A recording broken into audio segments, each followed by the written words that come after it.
କୋଡ଼ିଏ ନମ୍ବର ଜାତୀୟ ରାଜପଥରେ ଘଟିଯାଇଛି ମର୍ମନ୍ତୁଦ ସଡ଼କ ଦୁର୍ଘଟଣା।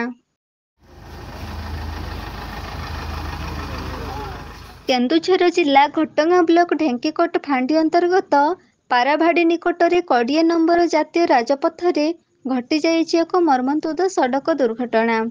କେନ୍ଦୁଝର ଜିଲ୍ଲାର ଏହି 20 ନମ୍ବର ଜାତୀୟ ରାଜପଥକୁ ଜିଲ୍ଲାର ଲାଇଫଲାଇନ୍ କୁହାଯାଉଥିବା ବେଳେ ଏହି ରାସ୍ତାରେ ଦୈନିକ କିଛି ନା କିଛି ଦୁର୍ଘଟଣା ଘଟି ଚାଲିଛି, ଯାହାଫଳରେ ଏହି ରାସ୍ତା ଦେଇ ଯାଉଥିବା ପ୍ରତ୍ୟେକ ପଥଚାରୀଙ୍କ ଜୀବନ ପ୍ରତି ବିପଦ ରହିଥାଏ।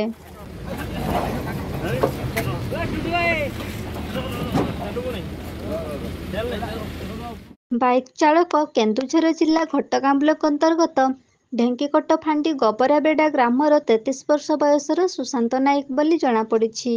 ନିଜ ବାଇକ୍ରେ ଢେଙ୍କିକୋଟରୁ କେନ୍ଦୁଝର ଅଭିମୁଖେ ଯାଉଥିବା ବେଳେ ପାରାଭାଡ଼ି ଛକରେ ଟ୍ରାକ୍ଟରଟି ରାସ୍ତା ଉପରକୁ ଆସିଯିବାରୁ ବାଇକ୍ଟି ଟ୍ରାକ୍ଟର ସହିତ ଧକ୍କା ହୋଇଯାଇଥିଲା।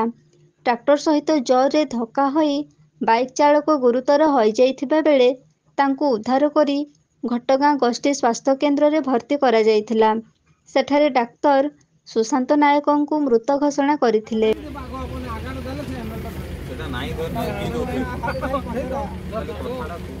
ଖବର ପାଇ ଢେଙ୍କିକୋଟ ପୋଲିସ ଘଟଣାସ୍ଥଳରେ ପହଞ୍ଚି ଦୁର୍ଘଟଣାଗ୍ରସ୍ତ ବାଇକ୍କୁ ଜବତ କରିଥିବା ବେଳେ ଦୁର୍ଘଟଣା ଘଟାଇଥିବା ଟ୍ରାକ୍ଟର ଫେରାର ହୋଇଯାଇଥିଲା। ପାଟଣା ଗୋଷ୍ଠୀ ସ୍ୱାସ୍ଥ୍ୟ କେନ୍ଦ୍ରରେ ଶବ ବ୍ୟବଚ୍ଛେଦ କରି ସୁଶାନ୍ତ ନାୟକଙ୍କ ମୃତଦେହକୁ ପରିବାର ଲୋକଙ୍କୁ ହସ୍ତାନ୍ତର କରିଛନ୍ତି। ଢେଙ୍କିକୋଟ ଫାଣ୍ଡି ଅଧିକାରୀ ତ୍ରିନାଥ ନାୟକ 267/2024ରେ ଏକ ମାମଲା ରୁଜୁ କରି ଦୁର୍ଘଟଣାର ତଦନ୍ତ କରୁଛନ୍ତି।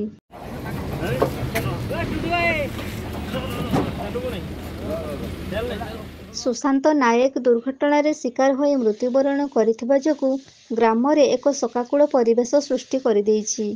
ଏହି 20 ନମ୍ବର ଜାତୀୟ ରାଜପଥରେ ଅନେକ ସମୟରେ ଏମିତି ମର୍ମନ୍ତୁଦ ସଡ଼କ ଦୁର୍ଘଟଣା ଘଟୁଥିବାରୁ ସାଧାରଣ ଜୀବନଯାତ୍ରାରେ ଏହି ରାସ୍ତା ଉପରେ ଭୟର ବାତାବରଣ ସୃଷ୍ଟି ହେଉଛି। ପ୍ରଶାସନ ଏହି ରାସ୍ତା ପ୍ରତି ଗୁରୁତ୍ୱ ଦେଇ ଦୁର୍ଘଟଣାକୁ ରୋକିବା ପାଇଁ ଯଥାସମ୍ଭବ ଚେଷ୍ଟା କରିବା ଅପେକ୍ଷାରେ ଜନସାଧାରଣ ଏହି ଦୁର୍ଘଟଣା ପ୍ରବଣ ଏରିଆକୁ ନିୟନ୍ତ୍ରଣକୁ ଆଣିବାକୁ ହେଲେ ପ୍ରଶାସନ ସଜାଗ ହୋଇପାରିଲେ ଦୁର୍ଘଟଣା ରୋକିପାରିବ ବୋଲି ବୁଦ୍ଧିଜୀବୀମାନେ ପ୍ରକାଶ କରିଛନ୍ତି।